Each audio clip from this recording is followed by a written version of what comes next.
So the next topic of reversible reactions after Kc and Kp and reversible reaction introduction is acid-base equilibria. तो acid base में भी इक्विलिब्रा का concept आता है, लेकिन उससे पहले कि हम वो स्टार्ट करें थोड़ा सा ओ लेवल को रिमाइंड करवा दूं आपको कि आपने ओ लेवल में जो एसिड की डेफिनेशन पढ़ी थी उस कॉन्सेप्ट का नाम था Arrhenius concept. Actually, there are several concepts of acids and bases, and each concept is applicable to different situations. तो O level में जो आपने पढ़ा था वो बहुत बेसिक और मोस्ट वाइडली यूज्ड कॉन्सेप्ट है, उसका नाम है Arrhenius concept. और according to that, acid is a substance that contains hydrogen ions in aqueous solution. तो सर बेसिक था वो कॉन्सेप्ट. जी जी सबसे वाइडली हमने जो पढ़ा कॉन्सेप्ट वो बेसिक है. वो बेसिक तो सारी बेसिक हैं, सब सारे अपनी अपनी जगह पर एप्लीकेबल हैं, लेकिन मोस्ट वाइडली यूज जो था वो ओ लेवल में था. ठीक है सर, एसिडिक कोई भी नहीं है. सॉरी सर सारे बेसिक हैं, एसिडिक कोई है नहीं, बेसिक मींस के आप पढ़ाएं the base all are very important, all are applicable at different situations. तो एक जो ओ लेवल वाला था इसे आर्हीनियस कॉन्सेप्ट कहते हैं. इसमें कोई इक्विलिब्रा वाला कॉन्सेप्ट इन्वॉल्व नहीं होता. एसिड वो सब्सटेंस होते हैं जो हाइड्रोजन आयन प्रोड्यूस करते हैं या उनकी एक्वस सोल्यूशन के अंदर हाइड्रोजन आयंस होते हैं. जैसे कि आपको याद होगा हाइड्रोक्लोरिक एसिड जिसका फार्मूला HCl है, और आपको पता है HCl एक स्ट्रॉन्ग एसिड है इसलिए वो फुली आयनाइज भी होता है. सो आप एरो देख रहे हैं, फुल फॉरवर्ड का एरो है, तो ये फुली आयनाइज होता है. If you take there 1000 molecules तो ये 1000 के 1000 आयनाइज हो जाते हैं to form 1000 hydrogen ions and 1000 ही क्लोराइड आयंस, क्योंकि 1:1:1 है. तो HCl 0 हो जाता है. पानी में कोई HCl नहीं होता, सारे उसके आयंस ही होते हैं. So it has a very large concentration of ions. ऐसे ही सल्फ्यूरिक एसिड भी एक स्ट्रॉन्ग एसिड है, इसको भी ये भी फुली आयनाइज होता है, और इसमें जितने भी आप सल्फ्यूरिक एसिड के मॉलिक्यूल्स ऐड करेंगे उसका डबल हाइड्रोजन आयन प्रोड्यूस होंगे, क्योंकि इसमें 1:2 है. बहरहाल ये भी फुली आयनाइज होता है. सो इसमें भी there is a very large concentration of hydrogen ions. ऐसे ही नाइट्रिक एसिड भी एक स्ट्रॉन्ग एसिड है, और ओ लेवल की डेफिनेशन के अकॉर्डिंग ये भी पानी के अंदर डालने पर हाइड्रोजन आयंस प्रोड्यूस करता है, and it is also fully ionised, so it's a strong acid. तो स्ट्रॉन्ग एसिड जो होते हैं ये मिनरल एसिड या इनऑर्गेनिक भी होते हैं, और इनके अंदर बहुत हाई कॉन्सेंट्रेशन ऑफ आयंस होती है. तो high concentration of ions in ये प्रूव करते हैं कि ये फुली आयनाइज हुए होते हैं. इनमें अनआयोनाइज्ड एसिड जो लेफ्ट हैंड साइड पे लिखे हुए हैं, ये हम यही एज्यूम करते हैं कि ये 0 होते हैं, और जितना भी आप एसिड डालते हैं पानी में वो सारा आयनाइज होकर प्रोड्यूस करता है hydrogen ions in the aqueous solution. This is what you have studied in O levels. आपने स्ट्रॉन्ग एसिड की डेफिनेशन भी पढ़ी थी, the acid that is fully ionised, and weak acid is the acid that is partially ionised. तो weak acid में अगर हम आए तो ऑर्गेनिक एसिड जो हैं ये वीक एसिड्स हैं, जैसे कि एथेनोइक एसिड और प्रोपानोइक एसिड और methanoic acid and all other carboxylic acids are weak acids. तो वीक एसिड जैसे कि मैंने एथेनोइक एसिड लिखा, तो इसमें एक रिवर्सिबल एरो हम इसलिए डालते हैं क्योंकि एसिड आयनाइज भी होता है, हाइड्रोजन आयन प्रोड्यूस भी करता है, लेकिन उसके आयंस आपस में ज्वाइन होकर तो वापस रिएक्शन जो है वो बैकवर्ड भी जाता है, और backward it is the equilibrium is well towards left hand side. और इसका मतलब ये हुआ कि you have more concentration of unionised acid and less concentration of hydrogen ions. और यही वीक एसिड की डेफिनेशन होती है, the acid that is partially ionised. और पार्शियली आयनाइज्ड जो होते हैं उनके अंदर फिर आयंस की कॉन्सेंट्रेशन कम होती है, और अनआयोनाइज्ड एसिड की कॉन्सेंट्रेशन ज्यादा होती है, और उसमें एक रिवर्सिबल रिएक्शन भी डेवलप होता है, और उसका इक्विलिब्रियम, इसके अंदर जो इक्विलिब्रियम है वो लेफ्ट हैंड साइड पर शिफ्ट हुआ होता है. इक्विलिब्रियम जो है वो लेफ्ट हैंड साइड के ऊपर लाई करता है, lies to left hand side, so it has very less number of hydrogen ions. तो आप चूंकि रेट ऑफ रिएक्शन वगैरह पढ़े हुए हैं, तो अगर आपसे पूछा जाए कि हमारा एसिड स्ट्रॉन्ग है या वीक है, तो कैसे पता लगेगा? अगर हम उसके हाइड्रोजन उसके आयंस को काउंट नहीं कर रहे, लेकिन क्वांटिटेटिवली या क्वालिटेटिवली आप कैसे डिस्टिंग्विश कर सकते हैं कि HCl एक स्ट्रॉन्ग एसिड है और एथेनोइक एसिड एक वीक एसिड है? तो उसको कैसे आप आइडेंटिफाई करेंगे? तो उसके लिए देर आर 4, बल्कि एक 5th टेस्ट भी है जो मैं अभी यहाँ लिखूंगा। There are 4 tests written. एक तो यूनिवर्सल इंडिकेटर आप यूज कर लें, जिसको आप पीएच पेपर कहते हैं, ठीक है। एक पीएच पेपर जो है वो यूज कर सकते हैं आप, उसकी जगह पीएच मीटर भी यूज कर सकते हैं। तो पीएच आपने पढ़ा था ओ लेवल में कि एसिड की पीएच रेंज होती है 0 से 7। तो अगर आपका यूनिवर्सल इंडिकेटर जिसके डिफरेंट कलर्स हैं, पिंक, रेड, पिंक, ऑरेंज, तो अगर आप उस कलर्स को कंपेयर कर लें और आपकी पीएच 0 से 3 में आ जाए, तो फिर इसका मतलब है आपके पास स्ट्रॉन्ग एसिड है। यही पीएच मीटर भी होता है, जिसके अंदर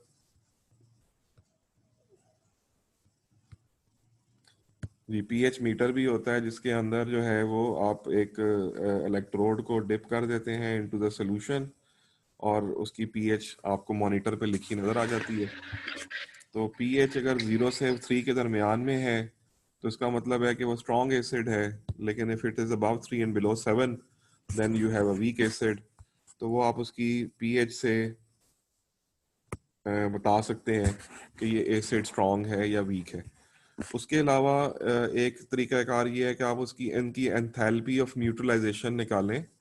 एंथैल्पी जो है वो आप उनकी निकालें रिएक्शन, ठीक है। तो वैसे तो एंथैल्पी जो है न्यूट्रलाइजेशन वो तकरीबन -57 होती है, ठीक है। लेकिन स्ट्रॉन्ग एसिड के लिए ये -57 होती है, वीक एसिड के लिए ये स्लाइटली लेस होती है।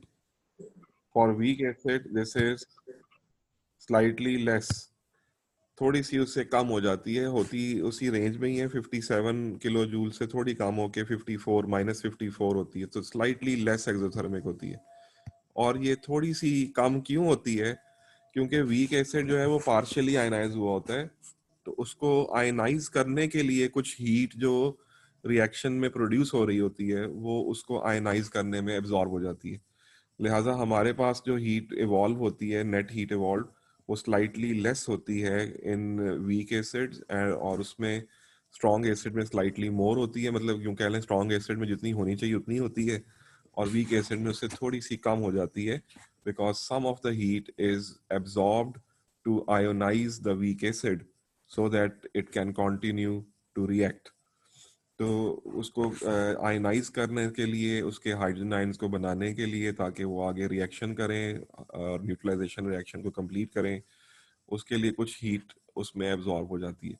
तो उनकी एंथैल्पी ऑफ न्यूट्रलाइजेशन की वैल्यूज के दरमियान फ़र्क जो है वो भी आपको एक हिंट दे सकता है कि आपका स्ट्रॉन्ग एसिड है या वीक एसिड है।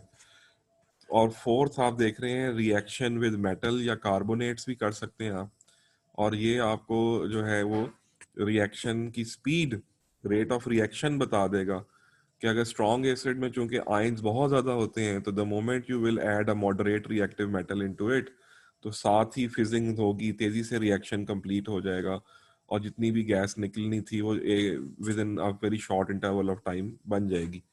जबकि वीक एसिड चूंकि ग्रेजुअली आयनाइज होता है, इसलिए उसमें जो गैस की प्रोडक्शन है वो स्लो होती है, ग्रेजुअल होती है, और रिएक्शन कुछ ज़्यादा देर के बाद कंप्लीट होके उतनी ही गैस दोबारा बनाएगा जितनी स्ट्रॉन्ग एसिड में बनी थी, but it will take a longer time to complete the reaction because weak acids are less ionised.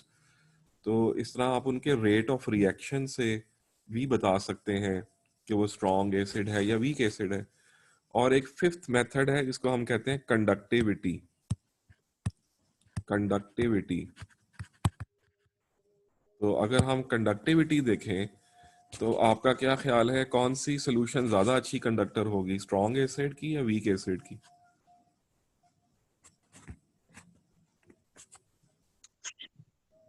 Ji, any suggestion? Strong acid sir. जी, स्ट्रॉन्ग एसिड की कंडक्टिविटी जो है वो हायर होगी, उसकी कंडक्टिविटी हायर होगी।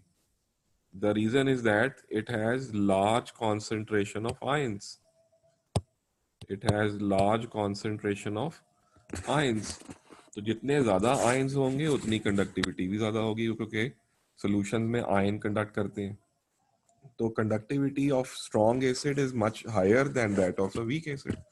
तो कंडक्टिविटी भी आपको एक यार्ड स्टिक है जिससे आप बता सकते हैं कि ये स्ट्रॉन्ग एसिड है या वीक एसिड है। बहरहाल ये तो ओ लेवल की एसिड की डेफिनेशन थी।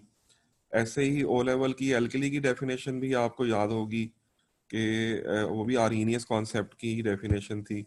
ए solution that contains hydroxide ions, a solution that contains hydroxide ions in aqueous solution, और ये soluble bases भी होते हैं। तो एल्कलीज जो हैं उनकी एक्वस सॉल्यूशन अस्सलाम हाइड्रोक्साइड। वालेकुम सर। अस्सलाम। तो तो ग्रुप वन के जितने भी हाइड्रोक्साइड्स हैं, lithium hydroxide, sodium hydroxide, potassium hydroxide, ये सारे स्ट्रॉन्ग एल्कलीज हैं, क्योंकि ये फुली आयनाइज होकर, जैसे NaOH को अगर आप पानी में डालें तो ये फुली आयनाइज हो जाते हैं टू सोडियम आयन और हाइड्रोक्साइड आयन। तो आपको पता है कि इनकी जो पीएच है वो 13, 14 या 12 to 14 होती है। इनकी पीएच जो है वो 12 to 14 होती है। तो उससे पता लग जाता है कि ये स्ट्रॉन्ग एल्कलीज है। बहरहाल हाइड्रोक्साइड आयन प्रोड्यूस करने वाले एल्कलीज होते हैं। उसके जगह पर अगर हम एक्वस अमोनिया लें तो ये एक हमारी वीक एल्कली है। और एक्वस अमोनिया को जब आप पानी में डिजोल्व करते हैं तो एक इक्विलिब्रियम डेवलप होता है जिसमें अमोनियम आयन और हाइड्रोक्साइड आयंस प्रेजेंट होते हैं। तो हाइड्रोक्साइड आयन तो इसमें भी आ जाते हैं, लेकिन there are less amount of ions and more of ammonia. So इसका मतलब है इसमें भी इक्विलिब्रियम लेफ्ट हैंड साइड पर है, क्योंकि ये वीक है। वीक एसिड्स में भी इक्विलिब्रियम लेफ्ट हैंड साइड पे होता है, वीक एल्कलीज में भी इक्विलिब्रियम लेफ्ट हैंड साइड पर होता है। ठीक है। तो इसमें आयंस कम होंगे और जो अमोनिया गैस है वो ज़्यादा होंगे, इसलिए इनकी कंडक्टिविटी लो होगी, जबकि सोडियम हाइड्रोक्साइड की जो कंडक्टिविटी है वो हाई होगी। ऐसे ही सोडियम हाइड्रोक्साइड के रेट ऑफ रिएक्शन फास्ट होंगे और जो aqueous अमोनिया है उसके स्लो होंगे। बहरहाल this was all about your O levels. अच्छा, जो एल्कलीज की पीएच रेंज है वो अबव 7 to 14 होती है। तो 7 to 10 तक जो है वो वीक एल्कलीज होती हैं, और 10 से ऑनवर्ड टू टिल 14 जो है स्ट्रॉन्ग एल्कलीज। तो इस तरह पीएच मीटर से भी आप उसकी जो है स्ट्रेंथ को बता सकते हैं। तो ये तो ओ लेवल का कॉन्सेप्ट था। अब हम जो है एक नया कॉन्सेप्ट पढ़ेंगे, जो कि और आपने जो है वो अगर डिफाइन आता है कि तो उसके साथ लिखा होता है कि डिफाइन लोरी ब्रॉन्स्टेड एसिड बेस। तो आपको जब डिफाइन लोरी ब्रॉन्स्टेड एसिड बेस है तो ये आपका एक नया कॉन्सेप्ट आ रहा है। तो वो क्या है वो आप देखते हैं। तो Lowry Bronsted acid base concept, Lowry Bronsted acid base concept. तो Lowry Bronsted acid base concept is a new concept, and this is also applicable to some other situations जहाँ पर आर्हीनियस कॉन्सेप्ट नहीं लगता लेकिन हमारे पास उनकी एसिड बेस नेचर प्रूव होती है, तो वहाँ हम इसको डिफाइन करेंगे। According to Lowry Bronsted acid base concept, acid is a substance that can donate hydrogen ions, donate its hydrogen ions is called an acid। तो इसलिए हाइड्रोजन आयन को हम प्रोटॉन भी कहते हैं। तो proton donor is your acid. ठीक है। तो आर्हीनियस कहता था कि वो हाइड्रोजन आयन प्रोड्यूस करते हैं, लेकिन लोरी ब्रॉन्स्टेड कहते हैं वो प्रोड्यूस करने के अलावा वो डोनेट करते हैं। तो acid is a substance that donate its protons to the other substance, to the other reactant. तो फिर बेस क्या होगी? वो अदर रिएक्टेंट जो उस प्रोटॉन को एक्सेप्ट कर लेगा। तो proton acceptor is a base and proton donor is an acid. तो ये एक ही रिएक्शन में दोनों इकट्ठे ही होंगे। एक रिएक्टेंट प्रोटॉन डोनर होगा और दूसरा रिएक्टेंट प्रोटॉन एक्सेप्टर होगा। तो hydrogen ion donor is an acid and a hydrogen ion acceptor is a base. और जब हम ये केसेस को स्टडी करेंगे तो इसमें एक रिवर्सिबल रिएक्शन भी पाया जाएगा, जिसकी वजह से हमने कहा था कि हम एसिड बेस इक्विलिब्रा पढ़ने लगे।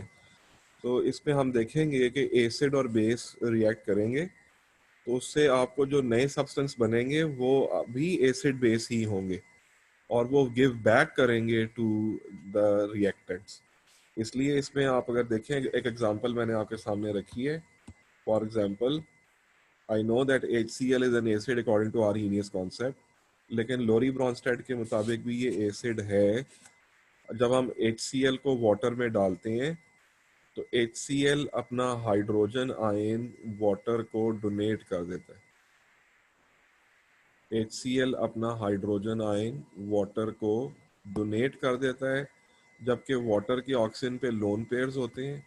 वो लोन पेयर्स के थ्रू वाटर उस हाइड्रोजन को एक्सेप्ट करके डेटिव बॉन्ड बना लेता है, जैसे कि ये मैंने साइड पे आपको उसकी बॉन्डिंग शो की हुई है। बहरहाल वो बॉन्डिंग तो अपनी जगह पर है कि वो ऑक्सीजन ने हाइड्रोजन से डेटिव बॉन्ड बनाया, लेकिन बेसिकली ऑन द सरफेस आपको नजर आ रहा है कि वाटर ने हाइड्रोजन आयन एक्सेप्ट कर लिए और HCl ने हाइड्रोजन आयन डोनेट कर दिए। तो इसको अगर मैं एसिड 1 और बेस 1 लेबल कर लूं तो HCl से H देने के बाद क्या बचा है, अगर आप वो देखें तो वो Cl नेगेटिव बचा है। और वाटर के हाइड्रोजन आयन लेने से वाटर किस में कन्वर्ट हो गया है? It has converted to H3O positive. अब आप इसको अगर रिवर्स डायरेक्शन में देखें, अब क्योंकि यहाँ मैंने एरो रिवर्सिबल एरो डाला है, इसका मतलब है कि जो प्रोडक्ट्स हैं they can give back the reactants. तो अगर आप इसको रिवर्स साइड पर देखें तो H3O पॉजिटिव अपना HCl नेगेटिव को दे रहा है, इसलिए H3O पॉजिटिव क्या है? वो एसिड है। रिवर्स डायरेक्शन बैकवर्ड साइड पर जाते हुए अब H3O पॉजिटिव आपका एसिड है और Cl नेगेटिव आपकी बेस है। तो प्रोडक्ट्स वालों को हम एसिड 2 और बेस 2 लेबल कर लेते हैं। तो Cl नेगेटिव बेस हो गया और कंजुगेट एसिड और कंजुगेट बेस नहीं कहते? जी बिल्कुल बेटा, इनको कॉन्जुगेट एसिड आपने मैट्रिक में पढ़ा हुआ है ये, लेकिन यहाँ हमने अब बच्चों को ये बताया A1 में कि जो HCl था वो एसिड है, लेकिन उसने राइट हैंड साइड पर एक बेस जनरेट की थी। आप मेरे एरोज को देख रहे होंगे। Acid after giving hydrogen ions has change to a base. तो ये एसिड 1 और बेस 2 जो है ये आपस में इंटरचेंजेबल हो गए। HCl Cl नेगेटिव में चेंज हो रहा है और रिवर्स रिएक्शन में Cl नेगेटिव वापस HCl में कन्वर्ट हो रहा है, और ये दोनों एक दूसरे के कॉन्जुगेट एसिड बेस पेयर हैं। They are interchanging into each other. Acid has given rise to a base and that base give back to that acid. ऐसे ही वाटर को देखें तो वाटर बेस 1 है और जब उसने हाइड्रोजन आयन एक्सेप्ट किया तो वो कन्वर्ट हो गया to the acid on the right hand side which is hydronium ion H3O positive. तो इस तरह एक एसिड एक बेस में कन्वर्ट होता है या बेस एसिड में कन्वर्ट होती है। तो इन दोनों को हम कहते हैं कॉन्जुगेट एसिड बेस पेयर। इनको हम कहते हैं कॉन्जुगेट एसिड बेस पेयर। एक पेयर है एसिड 1 बेस 2 और दूसरा है बेस 1 एसिड 2। इन दोनों को हम एसिड बेस पेयर्स कहते हैं और ये कॉन्जुगेट का मतलब है they can interchange into each other, एक दूसरे के अंदर इंटर कन्वर्ट होते हैं। तो HCl give rise to base Cl negative and water which is the base give rise to an acid hydronium ion and they are interchanging because the reaction is reversible. तो इस reversible reaction में एक इक्विलिब्रा develop हुआ और उसके अंदर हमने देखा कि 2 एसिड्स हैं और 2 बेसिस हैं, बट एक एसिड एक बेस में कन्वर्ट हो रहा है और दूसरी बेस जो है और वो एक एसिड में कन्वर्ट हो रही है। So acid converting to base and base converting to acid and vice versa, that gives rise to a conjugate acid base pair. तो ये एग्जांपल सिर्फ HCl पे नहीं है, आप और एग्जांपल देख लेते हैं। फॉर एग्जांपल आप एथेनोइक एसिड को देखें तो according to Lowry Bronsted ethanoic acid भी एक एसिड है क्योंकि वो अपना हाइड्रोजन आयन डोनेट कर सकता है। तो अभी हम इसका रिएक्शन निकाल रहे हैं जी, ऊपर ये देखें। तो एथेनोइक एसिड जो है वो जो है लोरी ब्रॉन्स्टेड एसिड है क्योंकि वो अपना हाइड्रोजन आयन वाटर को डोनेट कर रहा है। इस केस में वाटर फिर बेस है, ठीक है। तो वाटर फिर एक बेस है क्योंकि उसने एथेनोइक एसिड से हाइड्रोजन आयन एक्सेप्ट कर लिया, इसलिए एथेनोइक एसिड एक एसिड है, एसिड 1, और वाटर जो है वो एक बेस है, बेस 1। लेकिन जब आप उस एसिड से जो नेगेटिव आयन बना है जिसको आप एथेनोएट आयन कहते हैं, एथेनोएट आयन CH3CO नेगेटिव, ये रिवर्स डायरेक्शन में देखें तो वाटर से बनने वाले हाइड्रोनियम आयन इसको हाइड्रोजन आयन डोनेट कर रहे हैं। तो हाइड्रोनियम आयन जो है रिवर्स डायरेक्शन में, बैकवर्ड डायरेक्शन में, hydronium ion is your acid and ethanoate ion is your base, दो के आप वापस कन्वर्ट हो रही है आपस में, acid 1 to base 2 and base 1 to acid 2, they are interchanging into each other. Water और hydronium ion base acid base pair है, और एथेनोइक एसिड और ethanoate ion which is the base of that acid, ये दोनों भी एक दूसरे के कॉन्जुगेट एसिड बेस पेयर है।